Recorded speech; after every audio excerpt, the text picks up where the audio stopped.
You probably heard this 1,000 times. I am the underdog. But here's the thing, not everyone calling themselves an underdog is one. Some are just comfortable being victims. The difference, one uses pain as a reason to rise, the other one uses it as a reason to stay small. As Dean Graziosi says, what if being an underdog was actually the greatest unfair advantage of your life? Everyone loves an underdog story. It's inspiring, it's powerful, and deeply human. But there's a fine line between using your struggle as a fuel and using it as an excuse. The underdog mindset says, the odds are against me, but I'm going to use that to my advantage. The victim mindset says, the odds are against me, so why even try? Both acknowledge the pain, but one turns it into momentum while the other one stays stuck in that identity. So the underdog is the person who has less, but uses that as leverage. They don't wait for perfect timing or for perfect circumstances. They build while they bleed. Underdogs are dangerous because they're underestimated. That's where their creativity is born. Your power is in your constraint. When you have fewer resources, you rely on your resourcefulness and creativity. You will figure it out to make it work. When you have no validation, you build your own confidence. You're too broke? Great. That means you have nothing to lose. You're too unknown? Perfect.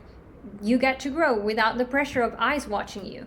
The danger zone is when your pain becomes your personality. You start needing to be underestimated to feel important. You keep telling your story because it gets you sympathy instead of strength. It's like that Addams Family movie, Family Values, and the scene where the blonde girl at camp says, I'll play the victim, and Wednesday deadpans all your life. And that's exactly it. When you start performing your pain instead of transforming it, you're not the underdog anymore. You're addicted to be seen as one. For me, that looked like chasing validation from everyone. My job, my relationships, even the universe itself. Whenever I'd struggle to manifest something, I would try to convince the universe that I was worth it. And while, yes, we are all inherently worthy, it has nothing to do with manifestation. Until one day I realized I was holding on to my struggle because it gave me permission to fail. That was my wake-up call.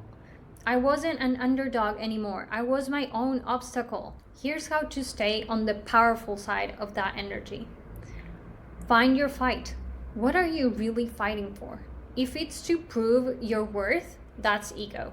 If it's to serve others, that is your purpose. Then upgrade your enemy. Dean Graziosi says this, your struggles aren't there to stop you. They're there to reveal who you can become. So stop fighting for your ego and fight for something that helps others. That's how I turned my own story around. If you saw my Change Your Life in 90 Days series, you know I went from proving myself to serving others. That shift changed everything. Use your constraints. Less comfort means more creativity. If life feels heavy, look at what that weight is building in you. Resilience, clarity, focus. And detach from being less than. Being grounded doesn't mean playing small. You can be humble and powerful. You can own your growth without needing to prove it. I'll tell you a funny thing that happened recently. I went downstairs to open the door for a friend who doesn't speak the same language, so we were chatting in a different language. My neighbor overheard us and made one of those half joking, half condescending comments. He just blurted out, "Oh, look who's speaking multiple languages now. Who do you think you are?" And for a second, I just froze because I couldn't read his intention. Was he trying to make a joke or was he really being condescending? But I realized either way, I didn't owe him an answer. So I just smiled and closed the glass door on his face, and I went on with my conversation. And right there, as the door was closing, I saw his face dropped. I could read the thought process on his face. Wait, who is she? That's the moment it clicked for me. I didn't need to defend myself or prove my worth. to someone who already decided what I was allowed to be. That's detaching from less than looks like. It's soft power. Choosing not to shrink and also not to explain. Because when your story stops being about proving who you are and starts being about being who you are, the world adjusts. You don't have to stop being the underdog. That hunger, that grit, it's part of what made you. But at some point, the story can't just be about getting out alive. It has to become about what you'll do with the strength that you built. Because the real underdog advantage isn't that people doubted you.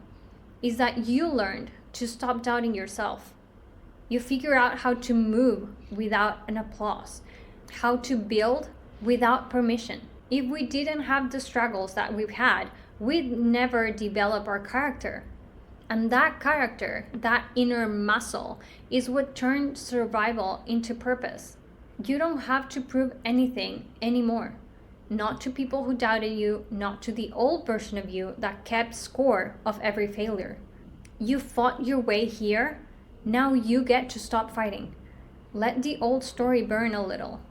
The truth is, people will still project their own limits onto you. And they'll say things like, "Who do you think you are?" Sometimes as a joke, sometimes because they don't know any better, like my neighbor. But instead of explaining yourself, think of Mel Robbins and the let them theory. Let them misunderstand. Let them make jokes. Let them wonder who you are. Because you don't need to explain your evolution to anyone. You can be kind, you can be grounded, and still not shrink. You can grow quietly and let your life speak louder than your defense ever could. At some point you realize the win isn't improving, you've changed. It's in no longer needing to.